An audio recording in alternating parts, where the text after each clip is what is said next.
Bonjour tout le monde. Soyez la bienvenue au troisième forum, cinquième panel portant sur révolutionner les évaluations grâce à l'intelligence artificielle. Alors, l'intelligence artificielle et la robotique entraînent une révolution numérique et technologique de nos sociétés. Et donc, toute révolution, comme toute révolution, justement, ça entraîne également des opportunités et des défis. Alors, selon une étude de Research and Market, le marché mondial de l'intelligence artificielle est passé de 62 milliards de dollars en 2020 à 1800 milliards de dollars en 2027. Et selon également une étude de McKinsey, le marché de l'IA pourrait passer jusqu'à 13 trillions de dollars en 2030. Donc, face à toutes ces situations, nous demandons face à notre problématique, dans ce cas, qu'est-ce que nous faisons et comment nous allons contourner, comment nous allons nous intégrer, comment nous allons nous adapter et saisir l'intelligence économique comme une opportunité et aussi être averti pour ne pas être contre le temps. Et pour échanger de tout cela, j'ai le plaisir de modérer ce panel. Mon nom est Valentine Saman. Je suis la présidente de l'Association togolaise de l'évaluation et aussi je suis au conseil d'administration du RETEVA, du RFE, Réseau francophone de l'évaluation, en tant que secrétaire trésorière générale. Alors, j'ai le plaisir de vous présenter les éminents panélistes en la personne de Monsieur Damien Collet, qui est spécialiste en data science et qui va nous donner des éléments sur ce sujet. Aussi, je vous présente Claudia Schwartz, qui est responsable régionale de l'évaluation au programme alimentaire mondial PAM à Dakar. Et enfin, Laetitia Dansou, qui est la directrice en évaluation des politiques publiques dans une société dénommée Quanta Public. Sans plus tarder, notre présentation déjà va durer 90 minutes avec 45 minutes d'échange et l'autre partie, ce sera les présentations. Je vous remercie. Je passe la parole à Damien pour nous en dire plus. Merci. Merci Valentine. Bonjour à tous. Je m'appelle Damien Collet. Je travaille pour la société Artemis depuis plus de 10 ans en tant que data scientist. Et bon, je ne suis pas expert en intelligence artificielle, mais je m'intéresse vivement au développement récent dans ce domaine. Et c'est dans ce cadre que je vous présente ELISE. ELISE, c'est un outil qui change notre approche dans l'évaluation en utilisant l'intelligence artificielle pour l'analyse de documents et de transcription d'entretien. Bon, cet outil a été développé par James Go du MIT. Et je suis en quelque sorte son porte-parole en ce jour. Voilà. Alors j'ai eu la chance de tester ELISE durant sa phase bêta. Et cet outil s'avère être un outil particulièrement intéressant. ELISE propose une multitude de fonctionnalités pour examiner et analyser des documents et des transcriptions d'entretien. Il se distingue par sa capacité à analyser des documents, à les résumer, à formuler et répondre à des questions spécifiques et à identifier et comptabiliser des points de vue. Alors, pour analyser un document, vous pouvez simplement télécharger un fichier et choisir entre obtenir un résumé de document entier ou poser une question spécifique pour extraire des informations précises et pertinentes.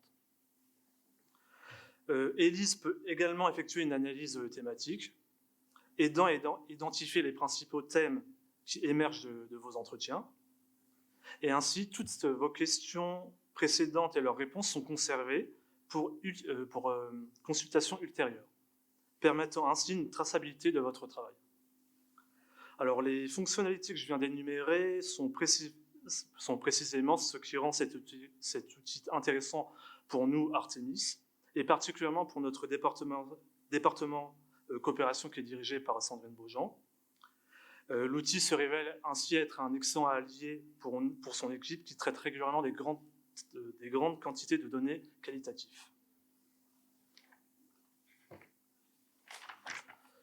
Alors, ELISE est accessible à tous et offre une version light gratuite.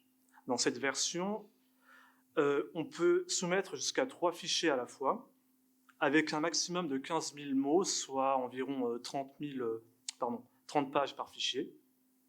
Et il n'y a aucune limitation sur le nombre de questions que vous vous posez. Alors, ce qui rend cet outil très flexible et adapté dans de nombreuses situations. ELISE prend très au sérieux la protection des données. Il est en conformité avec la RGPD et la CCPA, qui sont 2 importants règlements sur la protection des données. Toutes les données traitées par ELISE sont cryptées pour empêcher tout accès non autorisé. Et contrairement à d'autres outils IA, ELISE ne sert pas de vos données pour se perfectionner. Cependant, il est toujours important de prendre des précautions lors de l'utilisation de tel outil. Il faut s'assurer de ne pas partager des données dont vous n'avez pas le droit de divulguer les informations et de toujours vérifier les résultats obtenus par l'outil. Et ainsi, ELISE est un outil prometteur qui a le potentiel d'améliorer la manière dont nous traitons et analysons les informations. Voilà. Merci.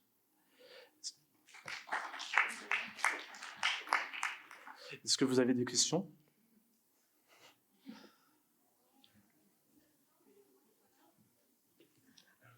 Oui, en effet, c'est la méthodologie que nous avons adoptée pour chaque panéliste.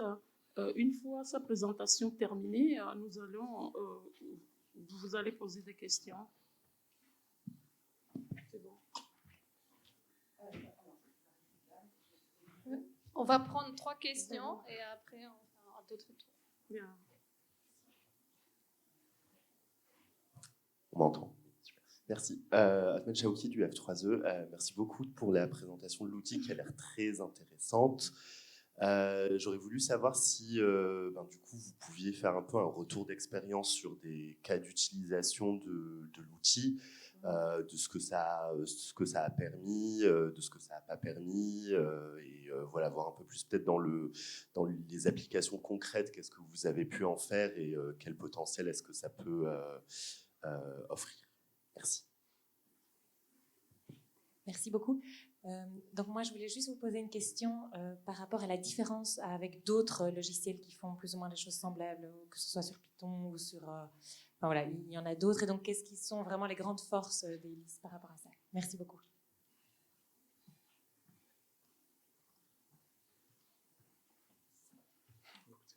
Oui, et je complète par rapport au premier intervenant pour voir. Vous avez dit que c'est c'est accessible. Alors comment est-ce qu'on peut avoir accès à cela?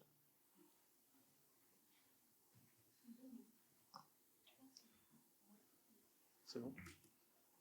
Ouais. Alors, pour ce qui est de mon expérience, comme je vous ai dit, je l'ai testé en phase de test. J'ai pu uploader plusieurs fichiers, des documents qui sont assez gros. Et en fait, la clé de ce genre d'outil, c'est de poser les bonnes questions. Il ne faut pas qu'elles soient trop vagues, il faut qu'elles soient assez précises en fait. Et si vous voulez, si vous posez des questions trop vagues, vous aurez potentiellement des réponses vagues et potentiellement imprécises en fait.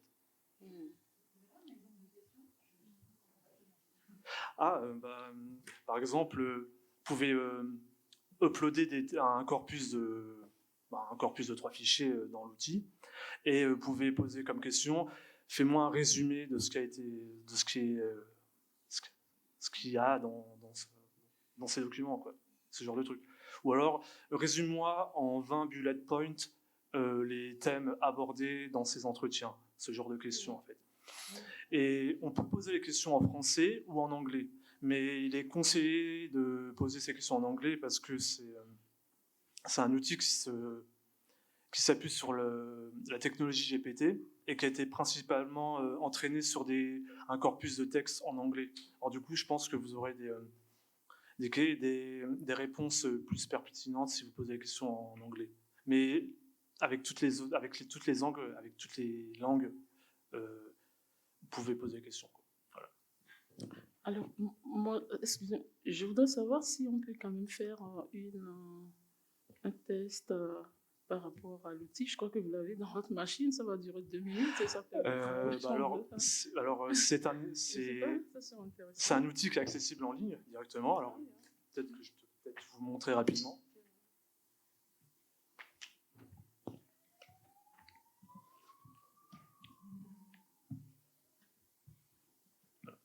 Ici, vous avez le lien.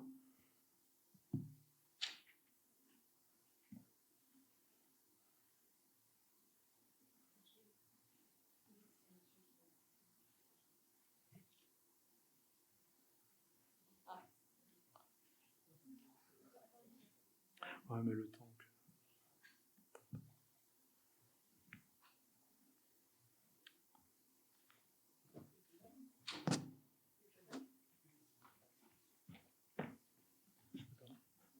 Pardon.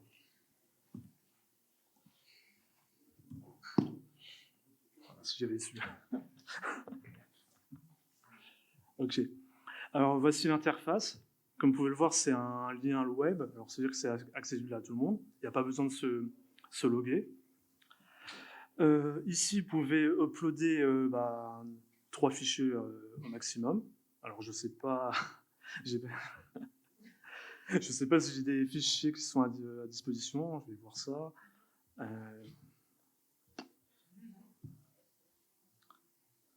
Alors, voilà. J'ai pris un fichier au hasard. J'espère qu'il n'y a pas de données confidentielles. Voilà. Alors, comme vous pouvez le voir, je viens d'uploader ce fichier. C'est un fichier PDF. Il supporte des formats Word, Excel, et aussi des fichiers plats comme des fichiers CSV. Voilà. Hop. Voilà. Et là, il y a déjà des boutons qui permettent déjà de poser des questions. Summarize comme résumer le document, ou poser des questions spécifiques au document qui a été uploadé, ainsi que de faire une analyse de thématique. Bon, là, on va cliquer sur Summarize pour voir ce qu'il en est. Alors ici, vous pouvez choisir d'avoir le résultat sous forme de texte ou sous forme de bullet point par tiré. Voilà, on va choisir bullet point et on va cliquer, puis on va voir ce que ça donne.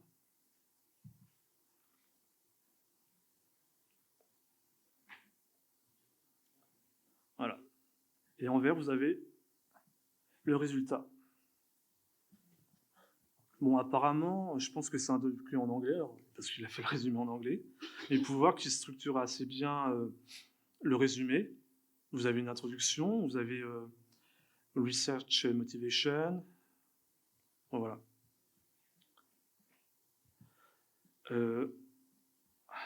Après, vous pouvez poser des questions spécifiques, justement. Hop.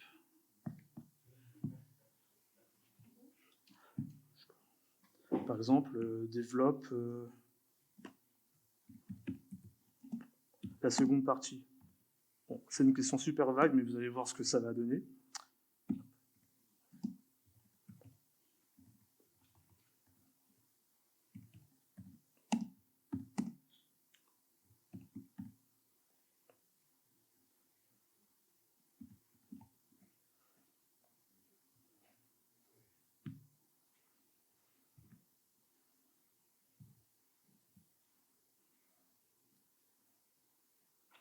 Comme vous pouvez voir, ma question est assez vague, alors je ne m'attends pas à une réponse super précise.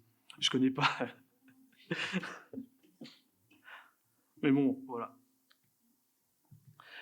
Voilà ce qui sort. Mais bon, comme j'ai dit dans ma présentation, il faut prendre les résultats de cet outil et même de tous les outils IA avec précaution. C'est-à-dire qu'il faut vérifier soigneusement tout ce que produit l'IA et pas lui faire confiance à 100%. Voilà. Mais bon, ça peut être une base de travail, en fait. Si vous avez le syndrome de la page blanche, vous pouvez poser une question et au moins vous avez une structure et vous pouvez travailler dessus. Et puis potentiellement corriger les éventuelles erreurs faites par l'outil. Voilà.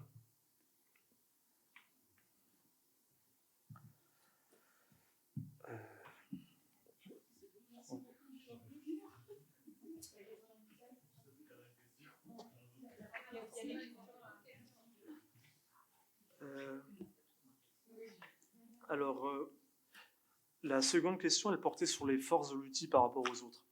Alors, comme vous pouvez le voir, cet outil est facilement accessible. Elle est accessible avec une simple connexion Internet, tandis qu'avec les autres outils, il faut avoir des connaissances en Python pour pouvoir lancer ce genre de truc, en fait. Et là, comme vous pouvez le voir, il y a une interface qui est assez simple et facile à comprendre, donc facilement utilisable par n'importe qui. Et la troisième question, c'est comment on peut y accéder. Comme vous pouvez le voir sur ma présentation, j'ai cliqué sur le lien. Peut-être revenir à la présentation.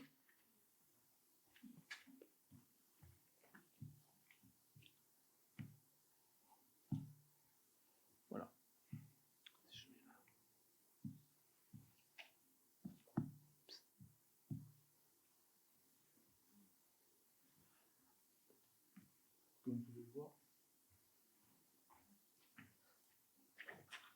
Comme vous pouvez le voir, il y a le lien directement dans ma présentation. C'est www.elise.com. Voilà. Et ce que j'ai oublié de dire, c'est qu'il y a, certes, il y a la solution gratuite, mais aussi des solutions payantes pour avoir plus de possibilités. Et après.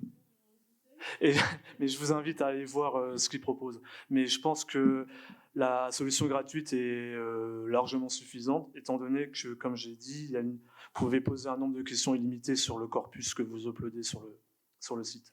Donc pour moi, c'est amplement suffisant. Voilà. Ok, merci beaucoup, Damien.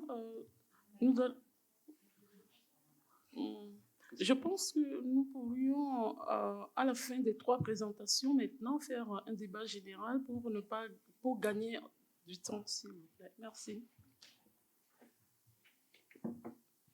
Et on peut applaudir Damien pour sa présentation.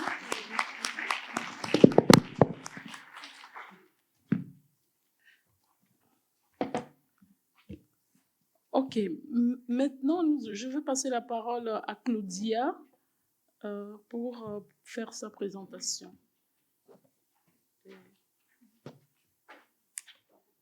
Ouais. C'est bon.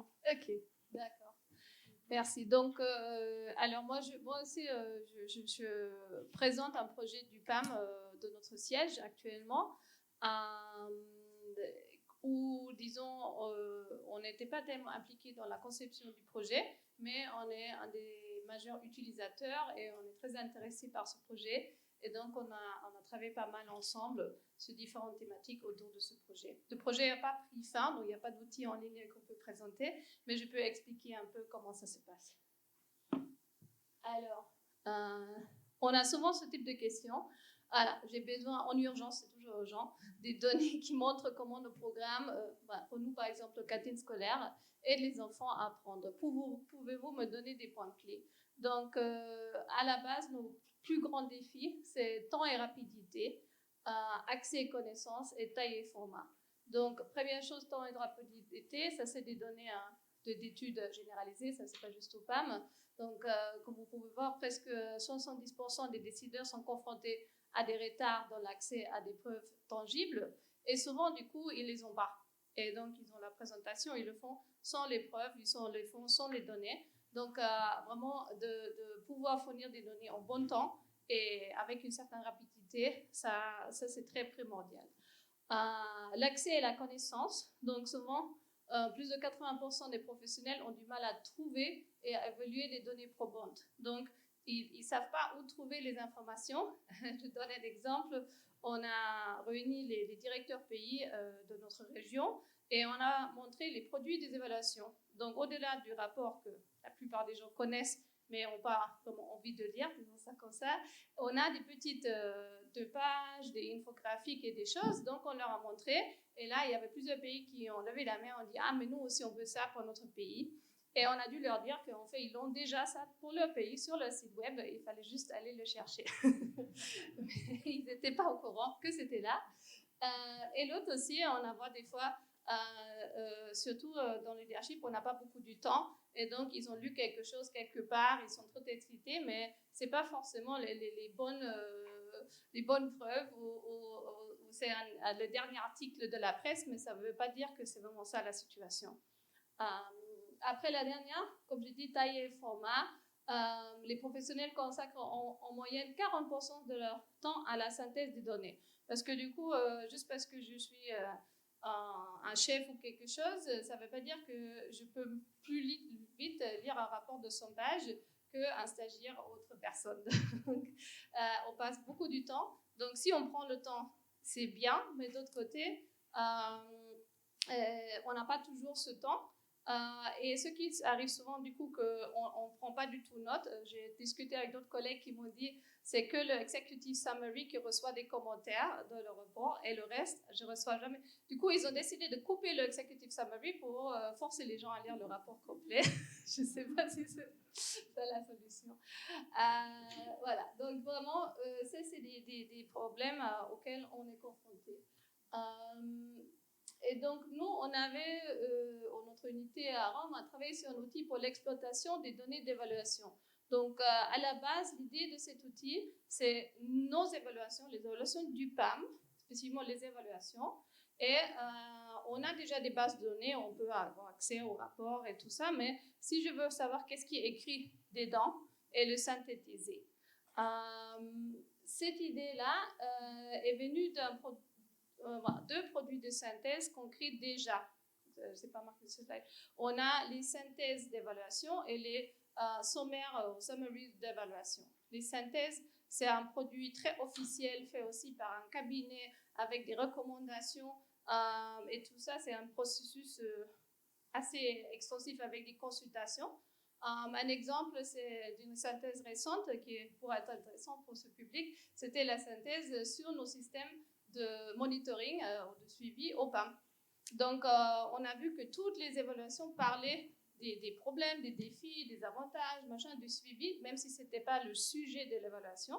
Et donc, au lieu de refaire une autre évaluation, on a dit on va synthétiser les informations qui sont déjà dans tous ces documents et on va les mettre dans un nouveau document qui s'appelle synthèse. C'est publié, c'est sur le site, vous pouvez y accéder et voir si vous reconnaissez les mêmes problèmes, je crois qu'ils sont plutôt globaux et pas spécifiques ou pas. L'autre chose qu'on a fait, c'est des produits, ça s'appelle les sommaires, les summaries. Et donc les sommaires, c'est moins officiel, ça peut être fait en interne. Donc là, l'idée, c'est, nous par exemple, l'année dernière, on a commencé des consultations.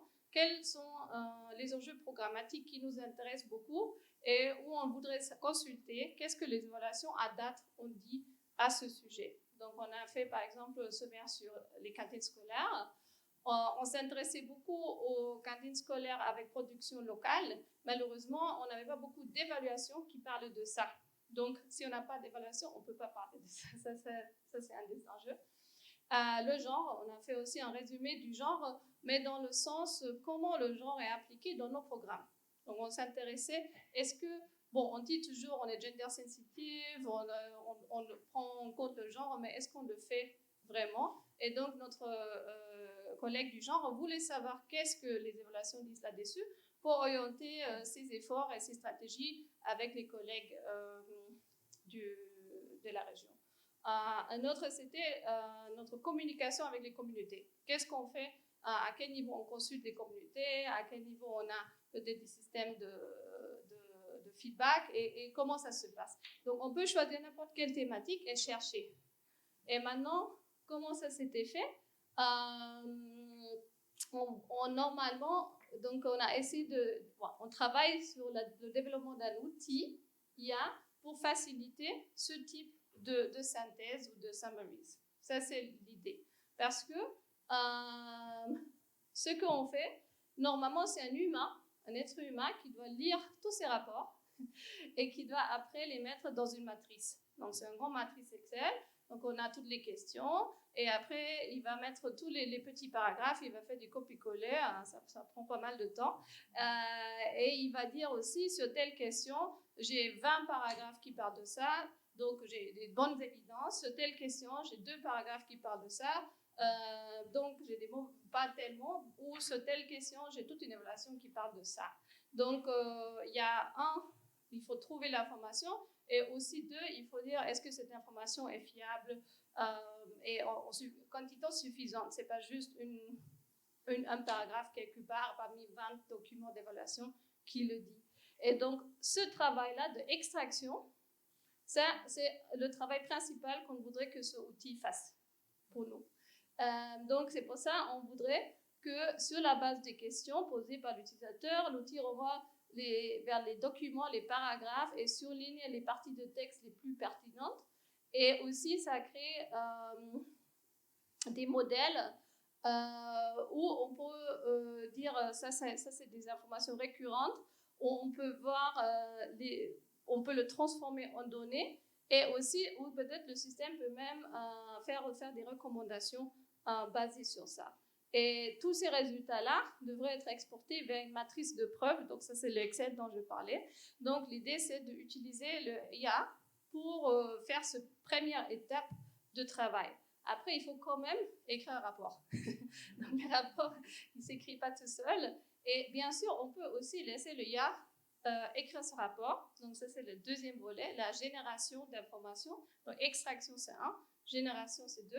Donc, la génération, c'est là aussi où on voit plus de risques. Et c'est pour ça, pour l'instant, on avait dit, notre outil, on sera content déjà s'il fait la partie 1.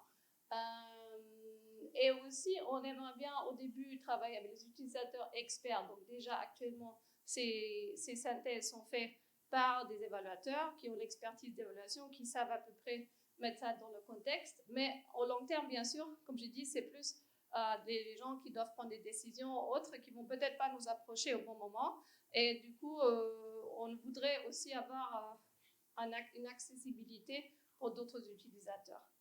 Mais ça porte aussi des risques. Donc ça, c'est un peu l'idée. Et aussi, le API, là, c'est important parce que on utilise ça pour intégrer dans différents systèmes. Donc, avec le temps, on pourra aussi intégrer d'autres systèmes, d'autres bases de données et autres. Donc, ça ne se limiterait pas peut-être juste à l'évaluation. Voilà. En dernier, j'ai juste mis ensemble quelques réflexions et questions qu'on se pose. Donc, première chose pour le système. Donc, à l'origine, on avait pensé, oui, on a exploré. Est-ce qu'il y a des entreprises qui ont déjà ce type de produit? On le prend, on l'adapte et voilà. Est-ce qu'on programme quelque chose de zéro? Ou est-ce carrément on utilise chat? Et il y a un autre, ça s'appelle chat PDF. On peut faire un upload de PDF et ça te sort aussi les informations sur le PDF avec certaines limites. Faire de zéro, c'est trop cher. Enfin, ça, c'était notre conclusion. Si quelqu'un a beaucoup d'argent, allez-y. Donc, dans le temps quand le projet a démarré, il n'y avait pas encore ChatGPT. Et donc, on s'est fait un peu dépasser par le temps. Et maintenant, on a un accès ChatGPT 4, qui est celui qui est payant. Et on est en train d'expérimenter. Au début, c'était très bien les premiers jours. Mais avec de plus en plus d'utilisateurs, ils commencent à intervenir, ça change les résultats et tout. Donc il faut faire un peu attention à ça. BART, c'est une autre technologie de Google qui, pour une raison que je n'ai pas tout à fait compris, est interdite dans quelques pays, comme par exemple l'Allemagne. Et donc, quand je l'ai testé au Sénégal, ça marchait nickel. Quand j'arrive en Allemagne, juste avant de venir ici, je ne pouvais plus y accéder. Donc, c'est bien d'avoir la technologie, mais si on ne peut pas accéder, ce n'est pas pratique. Et donc, on est en train de voir encore, on a bien défini le projet, mais avec ces nouveaux outils, maintenant, on hésite un peu de voir vers quel voie on va aller exactement. Mais à la base, l'avantage des évaluations, c'est tout est public. Donc, on n'a pas ce problème de données sensibles qui seront mis quelque part. Donc, on pourrait utiliser des systèmes publics, mais on voit que les systèmes, ils sont en train de changer encore. Donc, probablement, on va quand même aller vers quelque chose de programmé spécifiquement. Le coût, comme je dis, ouais, ça peut être coûteux, surtout si on a des abonnements pour tous les utilisateurs. Ce matin, je disais, on a 23 000 employés. Et idéalement, si on veut l'ouvrir un jour à tout le monde, ça sera minimum, c'est 23 000. Donc, si chaque personne doit acheter une licence qui coûte, je sais pas, $50 par année, ça fait un sacré paquet d'argent. Et donc, c'est ça qu'il faut qu'on voit. Le point limite, comme je disais, l'extraction des données, ça c'est une chose. La génération de nouvelles informations, c'est autre chose. Et comment on peut aussi contrôler la qualité, surtout les utilisations non experts, mais aussi on voit maintenant déjà le ChatGPT, des fois il te sort quelque chose, et si on l'interroge dessus, il sort autre chose, et il dit « Ah oui, mais je me suis trompé ». Donc il faut faire très attention. Et on a eu des tests où vraiment il a créé des choses imaginaires qui étaient marquées nulle part. Assez créatif. Donc il faut vraiment faire attention. Il y a un très bon article sur ça où ils ont posé la question du premier comique bande dessinée, et le ChatGPT il répond chaque fois autre chose. Et aucun c'est correct. C'est selon les experts en bande dessinée. Voilà, la confidentialité, voilà, comme j'ai dit, nous on a cet avantage, mais quand même il y a d'autres utilisations à mon avis qui vont s'installer. Et on a discuté le système de codage. Il y a des systèmes, on peut mettre juste remplacer par X le nom de l'entreprise ou de personne, donner des noms-codes pour qu'on puisse quand même reconnaître plus tard. Mais l'IA est intelligent aussi. Donc, avec le temps, l'IA va probablement reconnaître de qui on parle, de quoi on parle, juste par le contexte ou autre. Donc, ça reste un défi. L'exactitude, donc, comment est-ce qu'on peut faire confiance? Est-ce qu'on doit tout vérifier? Pour l'extraction, si on a l'extraction et on sait d'où c'est extrait et je peux vérifier, c'est possible, ça prend du temps, mais bon, c'est faisable. Mais il y a des limites, et surtout si on a des utilisateurs non experts qui veulent les informations rapides, si chaque fois je dois revérifier. Et je donne un exemple, en préparant ça aussi, j'ai passé beaucoup de temps sur ChatGPT, et un de nos chefs m'a posé une question sur quelque chose. Je lui ai donné l'information basée sur ChatGPT. Le lendemain, elle me revient et dit « Ah, c'était faux, c'était pas la bonne. » Du coup, ça met en cause la crédibilité, pas de juste cette information, mais de toute information que moi je sors et que ce outil sort. Donc, une faute peut entraîner une non-crédibilité des 100 prochaines tentatives de partage d'informations. Et la dernière chose, l'utilisation. Est-ce que vraiment, juste parce que maintenant on a accès plus facilement aux données, les gens vont vraiment utiliser les informations existantes mieux, plus ou quelque chose? Parce que oui, on s'efforce à créer des nouveaux produits, des nouveaux formats, des nouvelles choses, et à la fin, les gens ne les lisent quand même pas, ou quand ça ne leur convient pas, ils disent « Ah oui, mais c'est pas ça, je voulais une autre évidence qui confirme ce que moi je pense. » Et donc, est-ce que c'est vraiment ça la solution au manque de problème d'utilisation? Et voilà, et c'est ce que moi, par exemple, une des expériences que j'ai faites, c'est très souvent, c'est beaucoup plus, c'est mieux si ça vient d'un humain, en fait, ou d'un expert, parce que par rapport à l'expertise de l'expert, on croit les choses que l'expert a à dire, n'importe si ça vient de son expertise ou non, ou ça vient, par exemple, d'un participant de projet, d'une personne très simple, humble, qui est juste là et qui parle directement avec quelqu'un qui doit prendre des décisions. Donc, de humain à humain, l'information passe quand même beaucoup mieux que de documents ou de AI ou d'autres. Donc, est-ce qu'une solution numérique ne va pas forcément répondre à tous nos problèmes? Merci. Merci, Claudia. Bon, les questions sont ouvertes maintenant.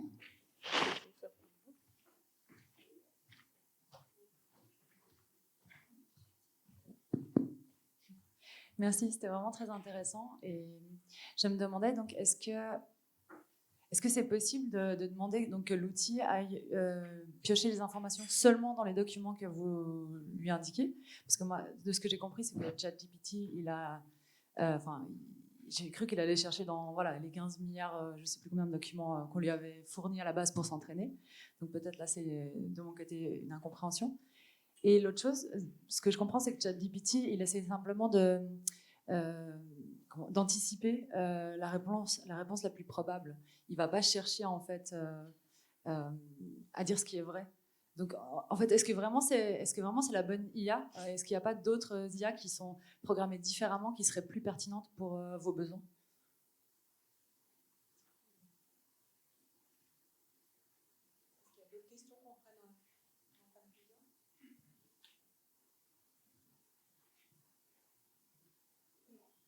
Sinon, je réponds à celle-ci. Alors, pour la première, pour le ChatGPT 4, on peut lui donner des univers. Donc, dans le cas, tous nos rapports d'évaluation sont accessibles, sont en lien dans une base de données. Donc, on a donné le lien et on a dit, regarde que dans cette base de données-là. Donc, c'est possible. Après, juste pour clarifier, on n'est pas en train de dire qu'on va utiliser ChatGPT. C'est plus que ChatGPT, c'était celui qui était aussi le plus facilement accessible à moi dans la préparation, dans le test. ChatGPT m'a aidé à faire cette slide, par exemple. J'ai aussi toute la liste de risques que ChatGPT m'a sorti tout seul sur soi-même. Et donc, je crois que c'est plus une représentation des possibilités d'une telle intelligence artificielle. Et l'autre, le plus probable, oui, aussi, ça sort ce qui est marqué sur Internet. Donc, si ce n'est pas marqué, ça ne peut pas le sortir, n'importe si c'est actuel ou pas actuel. Et donc, il y a aussi le problème du bias, que ça duplique, ça va dans le même sens que tous les autres publications vont déjà.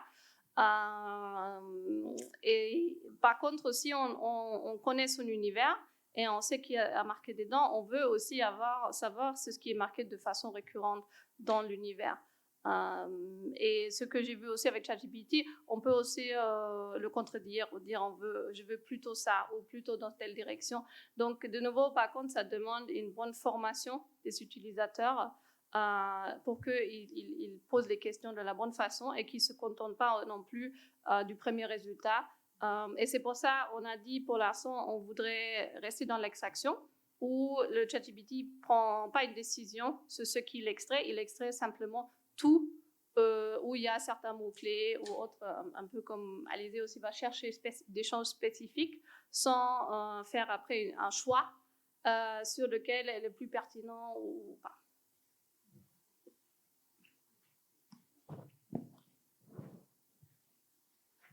Bonjour, merci pour votre présentation. Mardi, il y avait une séance, un atelier sur ChatGPT, alors ça m'a permis, entre autres, et aux autres collègues, d'en apprendre beaucoup sur l'utilisation. Alors là, maintenant que vous avez révélé que vous avez utilisé ChatGPT pour faire cette présentation, pour les statistiques, enfin les deux informations là, qui sont dans la première diapo, des pourcentages de décideurs et autres, est-ce que vous l'avez pris avec ChatGPT ? Parce qu'on a fait un test avec les sources de données et en fait, on ne peut pas se fier à ChatGPT. Il nous met, parfois, il peut mettre en dessous que c'est des données fictives qu'il a utilisées comme exemple, si on demande des vraies valeurs.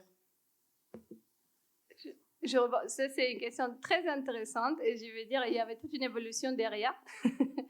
Donc, il y a quelques semaines, j'étais dans un autre atelier sur comment parler avec la presse, Media Training, et donc on nous a dit il faut trouver des bons exemples, des choses où les gens vont accrocher. Donc, j'ai cherché sur ChatGPT, j'ai trouvé des exemples et j'ai demandé des sources et il m'a donné les sources.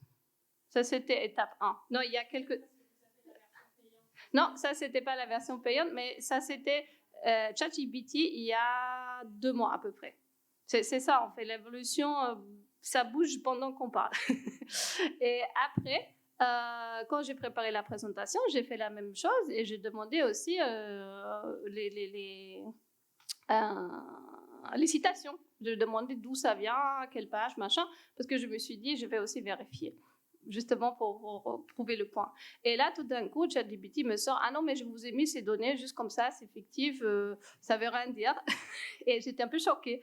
Et aussi, je me dis « Ah tiens, donc c'est incorrect, c'est pas les mêmes bons chiffres. » Ben non, j'étais pas encore arrivée en Europe et donc j'ai fait un test, j'ai fait copier-coller dans le Bard. Donc, j'ai copié-collé les citations de ChatGPT dans Bard, qui est au niveau aujourd'hui, il est toujours à jour, et j'ai demandé ça vient d'où. Et lui, il m'a sorti les citations et les articles d'où ça vient. Donc, un, c'était du Harvard Business Review et autres. Donc, en fait, c'était des vraies citations. Mais il paraît qu'on a changé la programmation de ChatGPT pour dire ah non, en fait, je suis pas trop sûre, peut-être parce qu'il y avait des problèmes avant qu'il disait quelque chose ou après on lui disait non. Donc, il semble que c'est les programmeurs qui ont changé ce que ChatGPT répond. Mais toutes les 3 citations sont des vraies citations qui existent avec des vraies sources. Par contre, ChatGPT, tout d'un coup, a refusé de me les donner. Pourtant, il y a 2 mois, il me les a données. Donc, c'est vraiment... ça évolue quand on parle. Oui. C'est le spécialiste qui nous l'enseignait mardi, qui peut servir à contourner si on ne peut pas utiliser Bard. C'est Bing dans le Microsoft Edge. Bing Chat, donc B-I-N-G Chat, ça permet d'aller chercher les statistiques officielles et il cite les sources. Donc, on pose une question, mais la version gratuite, on a juste droit à 5 questions. Si je peux me permettre par rapport à Bing, c'est que maintenant, c'est totalement gratuit. On peut poser autant de questions qu'on veut. Le souci, c'est qu'on peut poser 20 questions. Et c'est pas une question de payant ou pas, c'est une question de contexte, en fait. La technologie GPT, elle a une sorte de mémoire et elle n'est pas extensible et elle doit te limiter à, je sais pas, je dis peut-être une bêtise, mais à 10 000 caractères. Et au-delà de 10 000 caractères, elle perd un peu de sa mémoire. C'est pour ça qu'on a un nombre de questions limité pour Bing. Voilà. Mais sinon, pour Bing, c'est totalement gratuit. On peut même générer des images si on lui pose la question. Voilà.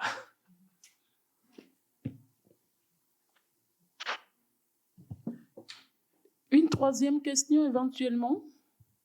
Bon. Ben, nous allons y revenir.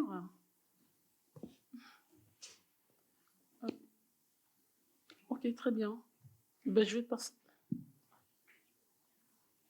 Laetitia va faire sa présentation.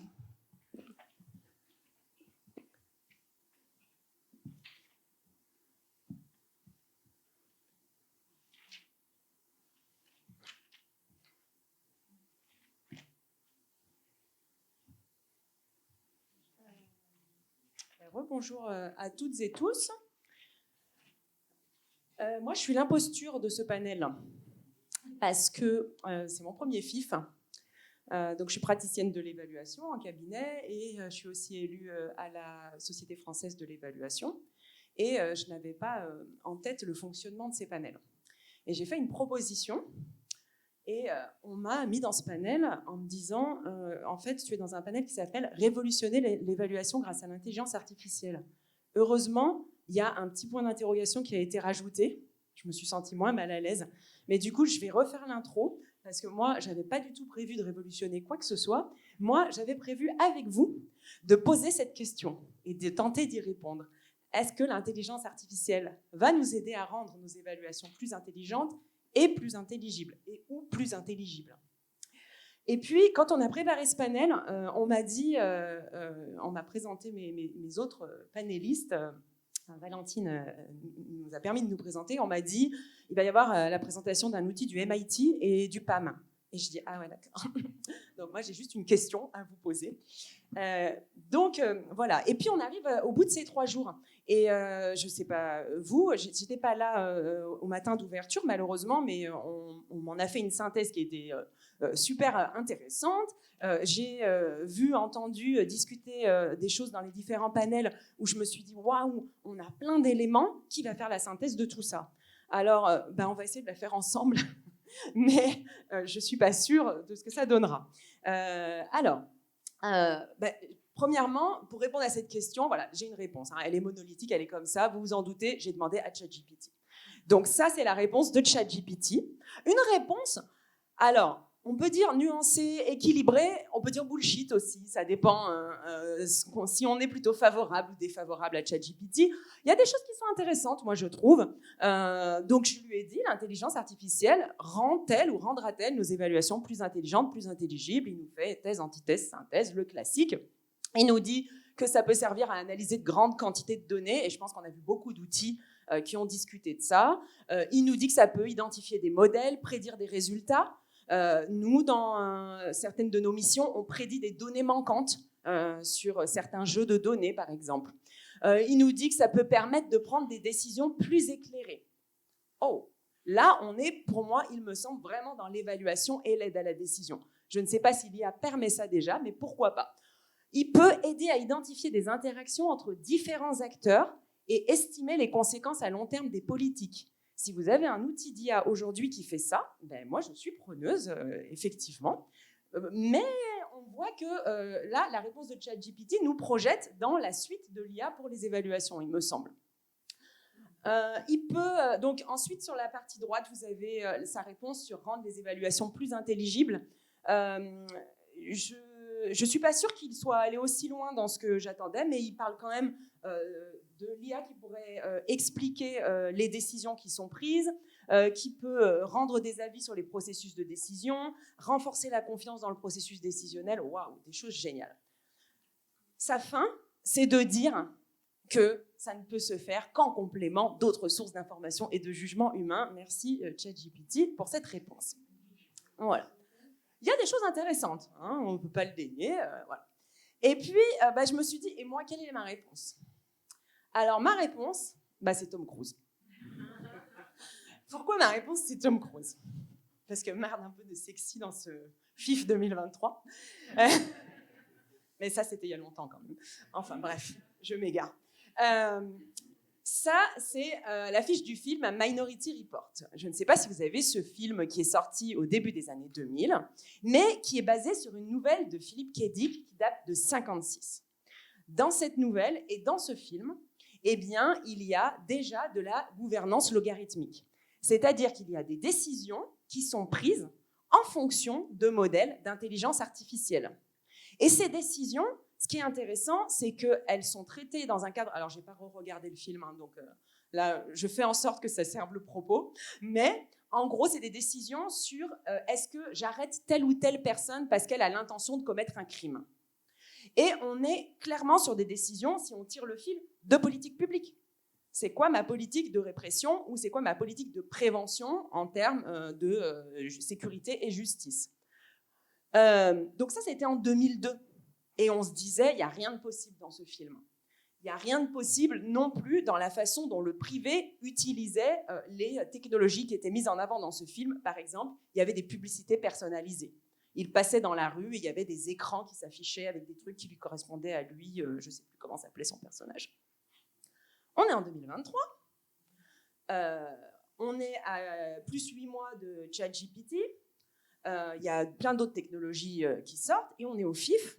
Et nous, on n'est pas au niveau de ce qui était envisagé ou projeté dans la nouvelle de Philip K. Dick et ni dans Minority Report.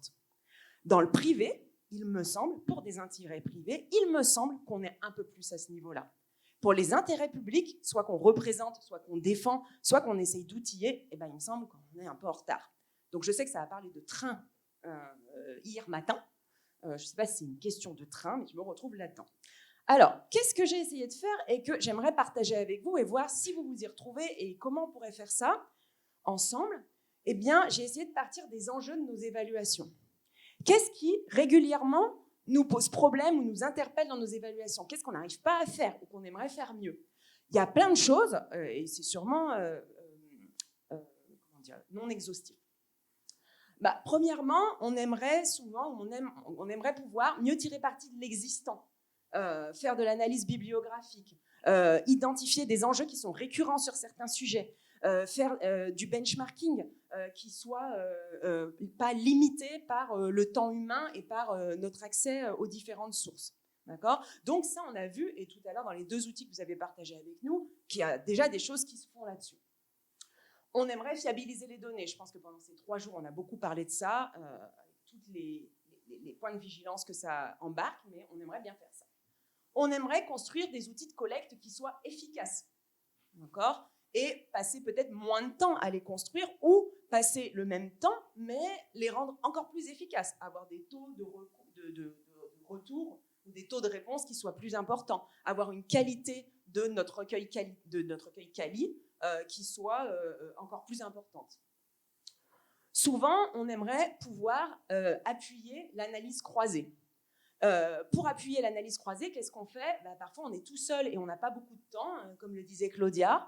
Et pardonnez-moi, mais on bricole pour faire notre analyse croisée. C'est pas souhaitable, mais ça existe. Enfin, en tout cas, en France, ça existe. Parfois, pour l'analyse croisée, on est entre collègues, entre consoeurs, entre confrères, mais on a nos propres prismes. Et donc, notre analyse croisée, elle ressemble à nos prismes, nos valeurs à nous, nos angles d'attaque, nos compétences. Et parfois, pour l'analyse croisée, on va avoir des panels d'experts. On va devoir faire entrer des personnes qui ne sont pas forcément partie prenante directe du programme ou de la politique qui est évaluée. Mais souvent, c'est un vrai sujet de dire, au moment de l'analyse, comment on croise les regards et comment on rend nos conclusions plus robustes. Ensuite, dans nos évaluations, on a souvent besoin de dépasser des limites de temps humaines, des limites de capacité de nos cerveaux humains qui, j'ai bien en tête les chiffres, sont utilisés à 5%, je crois, de leur capacité. On aimerait rendre les évaluations plus robustes, la plupart du temps. Et puis là, il y en a 2 qui me tiennent particulièrement à cœur. On aimerait mieux communiquer sur les évaluations. On a souvent la problématique de comment on communique après ou à la fin, comment on adresse le bon message au bon public, au bon moment, selon les bonnes modalités, selon le bon canal, pour que ça arrive que ça serve à quelque chose. Voilà, c'est la question de l'utilité. Et puis le dernier, quand on se met en après-coup, on aimerait aussi pouvoir mieux suivre les recommandations, mieux suivre l'utilisation des évaluations et mieux suivre les effets des évaluations sur la décision qui est prise et sur le renouvellement des programmes. Et ça, à long terme, ce serait génial. Si l'IA pouvait nous aider à faire tout ça, alors là, je pense qu'on upgraderait nos évaluations. J'ai essayé de ranger ces éléments dans une espèce de matrice. Dans cette matrice, il y a, je me trompe tout le temps, ordonnée, verticale, quoi, le gain potentiel de temps. De temps / le gain potentiel. Les gains potentiels que l'IA pourrait nous apporter sur ces différentes problématiques qu'on rencontre. Donc en temps, en réactivité, en qualité, robustesse, comparabilité, etc. Donc j'ai essayé de ranger ça comme ça. Et en l'autre, il y a le degré d'aboutissement de l'existant. Est-ce qu'on a déjà des outils d'IA aujourd'hui qui nous permettent plus ou moins de répondre à ces éléments?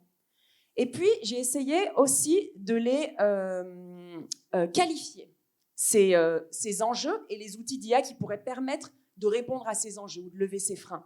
Et de les qualifier en mettant des indicateurs de risque ou de maîtrise. Est-ce que c'est risqué ou est-ce que c'est maîtrisé, maîtrisable? Des indicateurs d'accessibilité, simplicité ou de complexité. Et puis, j'ai mis ce qui était souhaitable. Alors là, c'est encore plus ma vision que le reste. Moi, les 3 souhaitables, ils sont là-haut. Ce qu'il y a dans les 3 souhaitables, je m'arrêterai quasiment là. On est bon, timing ? Ouais, ok. Ce qu'il y a dans les 3 souhaitables, c'est qu'on en a un qui est tout à gauche. Donc, mieux suivre les effets des évaluations sur la décision et sur les politiques publiques.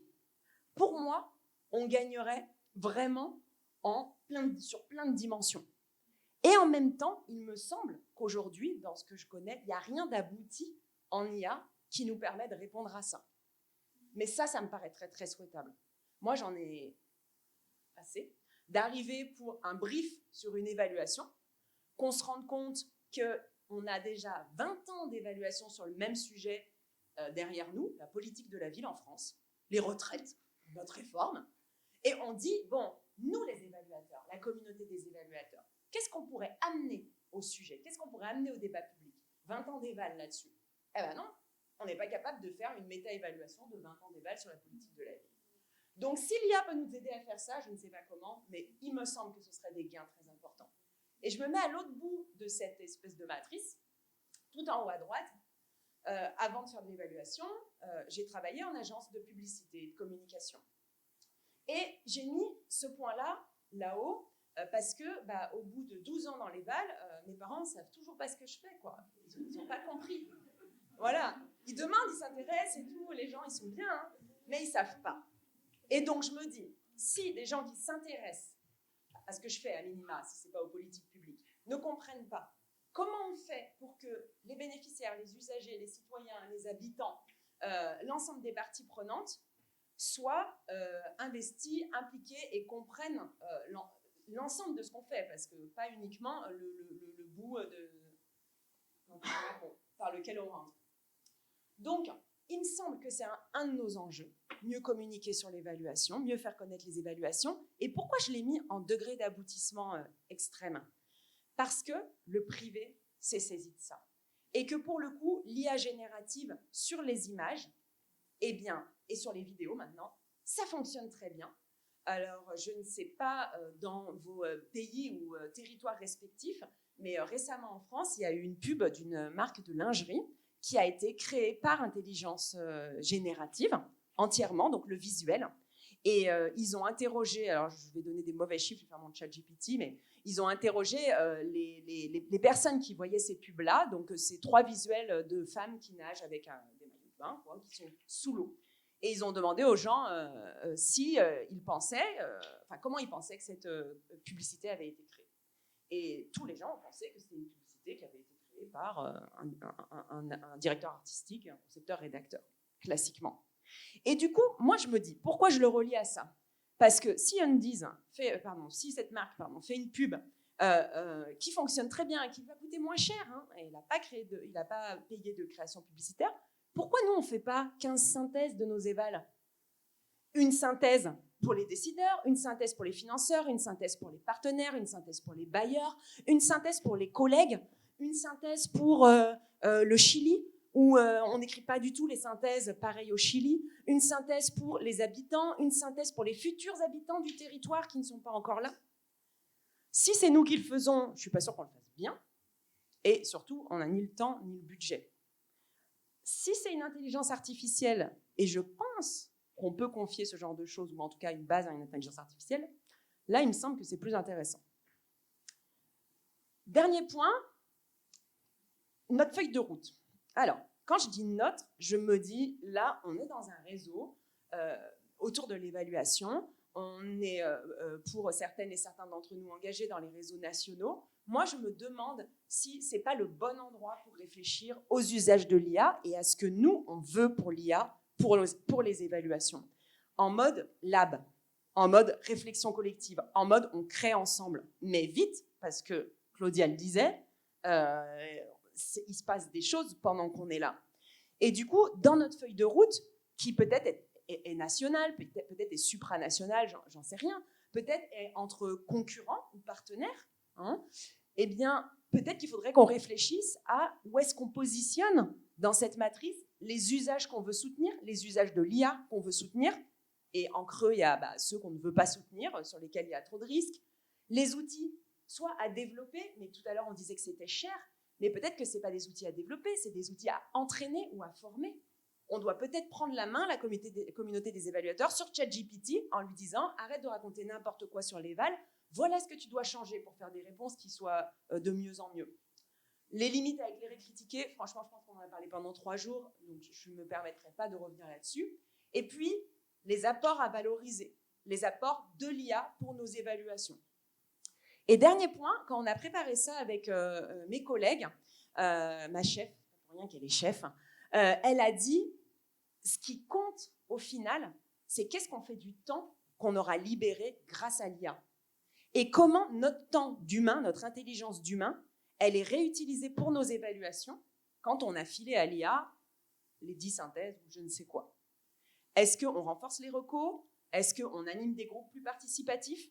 Est-ce que du coup, on fait la méta-évaluation et le suivi que l'intelligence artificielle ne fera peut-être pas. Est-ce qu'on le fait tous ensemble? J'en sais rien. Donc voilà, et sur ces questions-là, eh bien, je suis preneuse de vos retours et de vos bonnes idées, voire même de candidatures pour qu'on crée un groupe IA et Eval international francophone.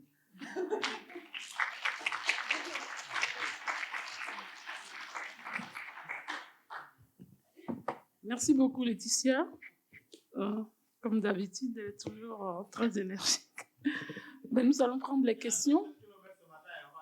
Ah oui, ça, je m'en doute. Donc, l'énergie est toujours en marche. Alors, nous pouvons prendre déjà 3 questions. Première question.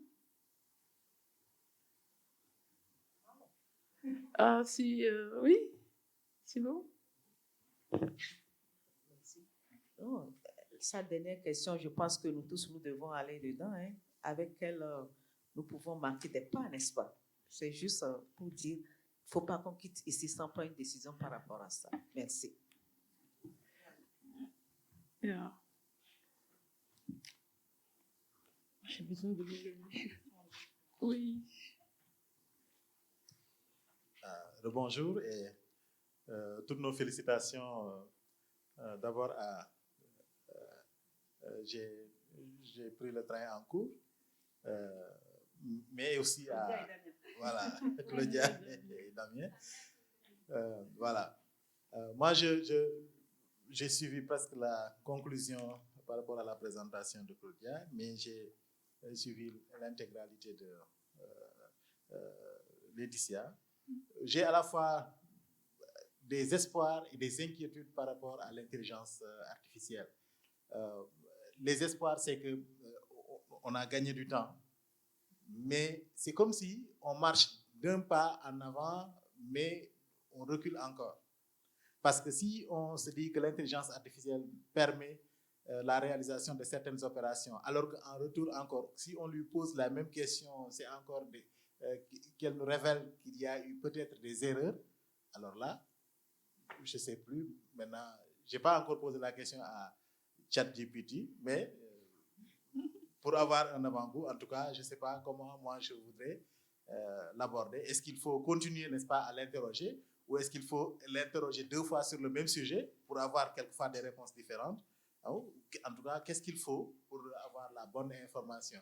Alors, l'autre aspect, c'est que, je l'ai dit hier, en tant qu'évaluateur émergent, je considère quand même que l'intelligence artificielle, c'est comme si elle était venue en concurrence par rapport à cette promesse de prendre la relève d'une pratique, n'est-ce pas, qui est déjà consolidée par des évaluateurs seniors. Est-ce que vous ne trouvez pas qu'il y ait des possibilités de combinaison d'une intelligence artificielle qui soit profitable à cette élite montante que l'on appelle les évaluateurs émergents? Merci beaucoup.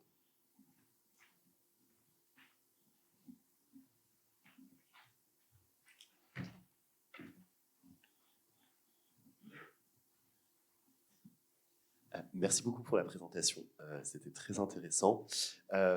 Moi, ce que ça m'évoque, en tout cas sur la question du temps gagné avec l'intelligence artificielle, et c'est un peu les constats qu'on a au F3E avec, après avoir accompagné près de 550 études pendant 30 ans, ce qui est important, c'est en fait je pense que le gain de temps, voilà, moi je suis spécialisé sur les questions de genre, par exemple. À chaque fois sur le genre, on me dit on n'a jamais le temps, c'est trop compliqué, les budgets sont trop serrés. Donc peut-être que c'est une opportunité pour pouvoir se concentrer sur les fameuses thématiques transversales que apparemment jamais personne n'a le temps de faire. Je pense que pour moi il y a aussi un enjeu très spécifique à l'appropriation des résultats et des recommandations des évaluations sur lesquelles on ne passe pas forcément assez de temps par contrainte, et où du coup ça pourrait éventuellement permettre de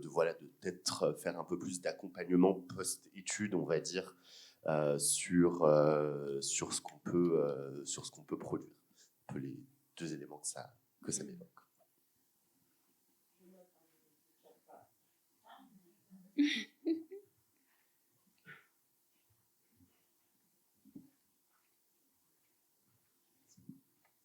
Oui, merci beaucoup. C'était vraiment une excellente présentation et très instructive et intéressante. Je voulais juste sur le potentiel, qu'est-ce qu'on peut faire en termes d'action au sein du RFE. Il y a quelques années, avec la SOLEP, on avait voulu créer une base de données des évaluations existantes. Donc, je sais que ça existe dans quelques pays, mais ça pourrait être intéressant de créer une sorte de corpus d'évaluation francophone, justement qui pourrait servir à la fois de base d'entraînement pour les évaluations, mais aussi de permettre de se projeter. Merci. Merci à vous. Après, je vais laisser Damien sur la première question réagir. Là-dessus, je ne vois pas mon collègue Laurent Barbu du RFE et aussi de la Société française d'évaluation, mais qui est porteur depuis une dizaine d'années en France d'un baromètre de l'évaluation des politiques publiques, alors qui est imparfait, qui est non exhaustif, qui est sur un mode déclaratif, mais il y a quasiment 2000 évaluations qui sont recensées. Pour celles dont le rapport est publié, les rapports y sont. Et effectivement, on est déjà très content, il me semble, à la SFE, d'avoir ces éléments sur le nombre d'évals, les parties prenantes impliquées, les thématiques, les commanditaires, mais on n'en fait rien en termes de contenu. Enfin, pas encore. Voilà. Donc, oui, ce serait super, je note et reparlons-en. Alors, en ce qui concerne les opportunités et les menaces de ChatGPT, faut garder à l'esprit que c'est pas le seul modèle qui existe et que en fait c'est un langage qui a été entraîné sur des données qui sont antérieures à 2021. C'est-à-dire que si vous posez des questions sur des événements qui sont passés après 2021, il n'aura pas la réponse. Enfin, s'il va avoir la réponse, il va créer une fausse réponse parce qu'en fait, l'univers n'aime pas le vide et il va essayer de répondre au mieux à vos questions. Mais ça peut être pallié par le fait qu'il peut être connecté directement à Internet. Ça veut dire que si vous posez une question sur des faits qui ont été sur des faits récents et qu'il est connecté via Internet, avec l'abonnement payant ou via des plugins qui sont gratuits, on peut obtenir des résultats qui sont beaucoup plus fiables. Voilà. Comme je vais revenir à ce que j'ai dit dans ma présentation, il ne faut pas prendre au pied de la lettre ce que nous dit l'IA. Il faut toujours la vérifier. Faut jamais... Et surtout si on pose une question super vague. Il ne faut pas avoir 100% confiance. Il ne faut pas faire un copier-coller de la réponse de l'IA. Il faut vraiment prendre ça avec des pincettes. Et comme je disais aussi, c'est que même si les informations qui sont générées par ChatGPT ne sont pas 100% vraies, ça constitue quand même un socle de travail qui nous permet de gagner beaucoup de temps. Et à partir de ça, l'affiner à nos besoins. Et du coup, ce temps gagné là-dessus, ça nous permet justement de se consacrer à des tâches qu'on va avoir tendance à laisser de côté et qui sont aussi tout aussi importantes. Voilà. Et aussi, je voudrais aussi parler d'un langage similaire à ChatGPT qui est open source, qui est Hugging Face. C'est une entreprise franco-américaine et justement c'est totalement open source en fait. Et du coup, on peut voir vraiment ce qu'il y a derrière tout ça en fait. Et je pense que dans l'univers de l'évaluation, je pense que ce serait peut-être une bonne idée de se pencher vers ce genre d'outils en fait. Voilà. Juste, il y avait la deuxième partie de vos questions et ça fait le lien avec ce que disait Damien. La deuxième partie de votre question, c'était les évaluateurs émergents. Et en fait, moi, je me demande, et ce matin, on avait dans un autre panel une discussion sur la formation des évaluateurs aux questions, alors on parlait big data et intelligence artificielle. Mais moi, je me demande comment, dans les années à venir, on arrive à intégrer dans nos équipes à la fois des évaluateurs émergents, mais aussi peut-être des programmateurs émergents, je ne sais rien, des intelligenceurs artificiels émergents, et je le mets aussi au féminin, bien entendu. Et je ne sais pas vous, pareil, la région Île-de-France présente là en même temps un outil qu'ils ont développé. Et ce matin, Sandrine Penet disait qu'elle avait dans son équipe des informaticiens et qu'elle avait réussi à faire passer un cran sur la qualité de l'utilisation et de l'analyse des données grâce à l'hybridation entre les informaticiens et les évaluateurs. Et du coup, moi, là, en tout cas dans le cabinet où je travaille, on a 2 data scientists, mais franchement, on travaille chacun dans son truc. Pour le moment, on n'a pas réussi à faire une meilleure évaluation que d'habitude en hybridant nos compétences. Donc, pour moi, les jeunes évaluateurs, ce que j'attends, c'est ils savent réfléchir ou coder, j'en sais rien. Et j'avais compris que la communication, c'est bon, ils savent mettre des trucs sur TikTok. Et peut-être avec l'intelligence artificielle aussi. Ok, j'ai une question ici derrière. Oui, sur en fait, ce que je ne sais pas sur quel algorithme est construit ChatGPT, mais en tout cas, il est assez prétentieux, je trouve, hein, par rapport à ses capacités au niveau de l'évaluation. Donc ça, c'est juste une remarque. Tout ce qu'il peut faire au niveau d'évaluation, l'IA, il y a beaucoup de choses qui prêtent en faire et que je pense que... Et les jaunes, là, les petites étoiles jaunes, là, c'est ce que peut faire l'intelligence artificielle, si j'ai bien compris. Non, c'est ce qu'il y a sous la table. Hein. Mais ce que pourrait faire éventuellement l'IA. Bah oui, ce qu'on pouvait imaginer en 56 ou en 2003, et peut-être que l'IA fera ça en 2024. Par exemple. Mm. Mais c'est moi, moins je souhaitable, doute sur, par exemple, mieux suivre les effets des évaluations. Pourquoi ? Bah, les effets, ça peut être qualitatif, ça peut être... donc ça mobilise plus une intelligence humaine qui sait gérer la complexité. N'oublions pas que en fait, l'intelligence artificielle ou la numérisation, l'automatisation, c'est basé sur une rationalité, c'est-à-dire que c'est fait sur un raisonnement rationnel et la gestion de la complexité, ça demande des compétences qui sont hybrides en fait. Donc je me pose juste cette question par rapport à ça. Et une question que je voulais aussi poser, c'est les outils à développer, entraîner, former. Ça veut dire quoi ? Ça veut dire comment on peut entraîner une intelligence artificielle à répondre... Ouais. Est-ce que c'est possible ?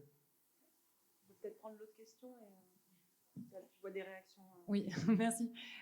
C'était pas une question, c'est plus un commentaire. C'est vrai que j'ai oublié de me présenter avant. Donc Claudine Morier, évaluatrice indépendante et vice-présidente au RFE. Je représente la Société suisse d'évaluation. Et donc, en tant que vice-présidente du RFE, pour répondre à votre question de qu'est-ce qu'on pourrait faire de ce temps gagné, j'ai envie de dire l'employer au plaidoyer de l'évaluation, à développer la profession et à s'engager dans des organisations comme le RFE, dont on bénéficie ces jours et je crois qu'on a tous beaucoup apprécié. Et on a toujours besoin de nouvelles forces vives. Donc voilà, c'était mon petit message. À mon avis, ce serait bien utilisé, le temps comme ça. Merci. Bonjour, Constance Herrera. Merci beaucoup pour votre présentation, pour toutes vos présentations. Peut-être la première chose que je pourrais suggérer qui pourrait être utile pour le RFE et puis tous les évaluateurs même dans le monde, ça serait d'avoir des petites formations adaptées, ne serait-ce que pour expliquer ce que c'est l'IA. Parce qu'ici, on en parle comme un gros tout, mais en réalité, c'est une série de types d'algorithmes et il y en a qui sont utilisés. On parle d'IA pour faire des prédictions ou de l'IA qui sert à faire la classification quand on a des grandes quantités de données et qu'on essaye de classer en sous-groupes des objets, des choses, des cas. Il y a ensuite l'IA générative, qui est le cas qu'on avait ici de ChatGPT, par exemple. Ça sert à générer des réponses à partir d'algorithmes qui ont été entraînés. Donc, il y a tout un vocabulaire que les gens ne maîtrisent pas encore. Qu'est-ce que c'est entraîner un modèle, par exemple ? Qu'est-ce que c'est un algorithme qui sert à faire des prédictions ? et qu'est-ce que c'est en général le flux des données à analyser. Donc, d'une part, avec des formations adaptées pour les évaluateurs. Ensuite, d'autre part, distinguer les outils basés sur des algorithmes qui servent à analyser des données, à les analyser plus rapidement, avec des plus grandes quantités, et qui sont contrôlés par l'utilisateur, mais donc qui servent à améliorer le travail d'analyse que les data scientists savent faire. Et on voyait plutôt aujourd'hui, par exemple, des gens qui ont analysé des données de satellites, de géospatial, on peut analyser des données qui ont été obtenues sur Internet, du web scraping, savoir qui parle de quoi. Pourquoi est-ce que Elon Musk, cette semaine, a essayé de restreindre l'accès aux tweets? C'est parce qu'en fait, on peut utiliser le contenu des tweets, on pourrait chercher qui parle de quel programme sur Twitter. Si on a le bon système qui va interroger le flux de tweets.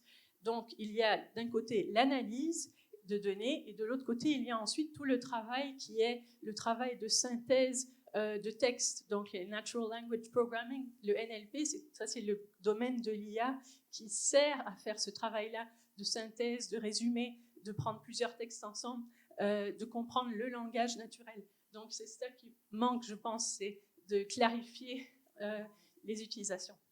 Et un dernier point, c'est de se mettre de l'autre côté du miroir, parce que là, on parle de l'IA comme outil pour l'évaluation, mais je pense qu'un jour, il va aussi falloir évaluer les algorithmes, parce qu'en ce moment, les algorithmes sont évalués, il y a des critères de qualité, s'ils réussissent à atteindre, s'ils sont bien formés, justement, les modèles, mais il manque l'évaluation de comment les algorithmes qui ont été créés pour offrir des services publics ou des politiques publiques, on parlait dans une formation hier d'un site français, je crois que ça s'appelle Parcoursup, qui permet aux étudiants de choisir, de proposer, de voir où est-ce qu'ils vont aller faire leurs études universitaires après le bac. Ben, ça, il faudrait évaluer l'algorithme qui est derrière Parcoursup un jour. Voilà, merci.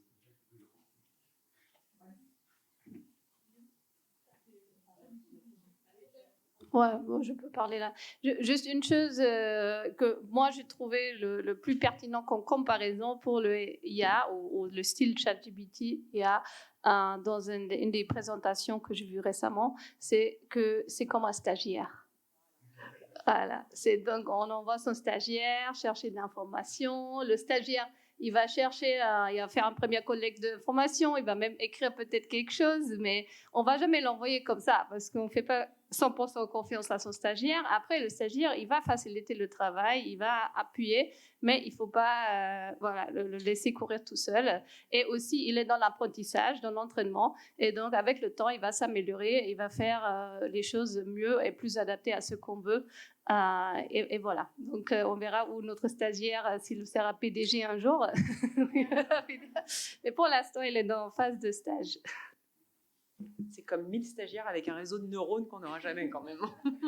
Ok, très bien, merci beaucoup. Des trois interventions, je retiens que l'intelligence artificielle, effectivement, a beaucoup d'avantages, mais également a des limites. Donc, au regard des deux outils que les deux intervenants ont présentés, les deux premiers intervenants ont présenté, nous avons observé quand même qu'il y a des limites. Et bien donc, à la suite de cela, Laetitia a posé une question. Comment le RFE peut, à partir de tous ces échanges, justement, aller plus loin pour faire quelque chose? Moi, je pense que le lundi, j'ai été effarée, j'ose le dire, parce que c'est la première fois, en fait, que j'ai expérimenté l'outil, comment ça s'appelle, ChatGPT, et il y a pas mal de participants qui sont ici, qui ont aussi participé. Ben, c'était vraiment terrible. J'étais restée tétanisée parce que c'était la première fois. Et retourner à l'hôtel, j'ai eu à y travailler. Je dis, mais... Et à la fin, je me suis rendu compte que, OK, c'est bien, mais effectivement, l'homme a encore toute sa place et que nous pouvons, à partir de notre ménage, réfléchir et produire du savoir. Parce que j'ai eu très peur. J'ai eu très peur et je me suis dit, ben, qu'est-ce que nous allons faire si nous ne pouvons plus rien faire, c'est-à-dire nous allons devenir des robots et aussi au niveau de l'emploi, c'est vrai que les emplois seront perdus dans les prochaines années, c'est dit, mais ce que moi j'ai vécu, je dis waouh! Mais je suis vraiment, à la suite de tous ces échanges, je suis vraiment rassurée, merci, très rassurée que nous pouvons continuer à penser par nous-mêmes, à avoir de la jugeote, à mesurer et à apprécier ce que nous faisons et pour une bonne prise de décision au niveau non seulement des politiques publiques, mais aussi dans tous nos environnements. Donc, ce que moi je proposerais en termes de recommandations pour le RFE au regard du panoplie d'informations que nous en avons eues, c'est de les consolider dans un document et d'envoyer à tout le monde parce que nous n'avons pas suivi toutes les formations. Et je puis vous assurer que pour ce que nous avons, un des ateliers dont je parlais tout à l'heure, qui nous a édifié sur cet outil ChatGPT, ben on était tous tétanisés. Et donc, il serait bien, parce qu'il y a énormément d'astuces, énormément d'informations, énormément de liens qui nous ont été fournis avec tous les 3 diapositives. Donc, moi, je vais les transférer, enfin, le RFE les a déjà, mais en recommandation, c'est de partager à tous les participants ici pour que ça nous aide à une meilleure production de données et que ça ouvre d'autres champs. Et enfin, que le RFE puisse, au regard des outils existants, puisse construire le meilleur outil du monde à travers tout ce que nous avons, n'est-ce pas? Donc, voilà. Ben, je voudrais vous remercier, chers panélistes et chers participants. Merci pour votre... Très bien. Mais rentrez bien et à très bientôt.